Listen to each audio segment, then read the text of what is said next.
Урматтуу жамаат, арабызда намазга жаңы келген бар, эски келип жүргөндөр бар. Эч качан мен намаз окуп Кудайдан кечирим сурасам, Кудай Таалам адамдардын акысына кирген күнөөмдү кечирет деп үмүт кылбаңыздар. Адамдардын акысыны Кудайдын өзү кечире албайт. Адамдардын акысыны сиздин 1000 жылдык намазыңыз, 1000 жылдык орозоңуз, триллион жолу ажылыкка барсаңыз дагы кечирилбейт. Ушуну эстен чыгарбайлы, урматтуу жамаат. Кудай үчүн айта турган сөзүм мен сиздерге. Кээ бир туугандар өзүн алдайт.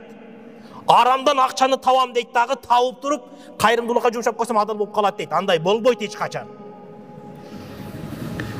Намазды 5 бала окуп коюп, сакал коюп койсом, сүннөт кийип койсом, мен күнөөлөрүм кечирилет деп ойлойт. Андай болбойт. Адамдын акысын адам кечирмейинче Кудай эч качан кечире албайт. Кудай кечире албайт.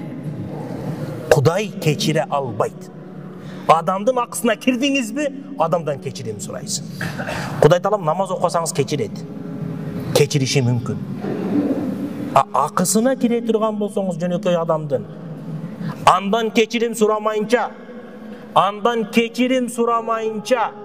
1000 жаш агызсаңыз да Кудай Таалам кечире албайт.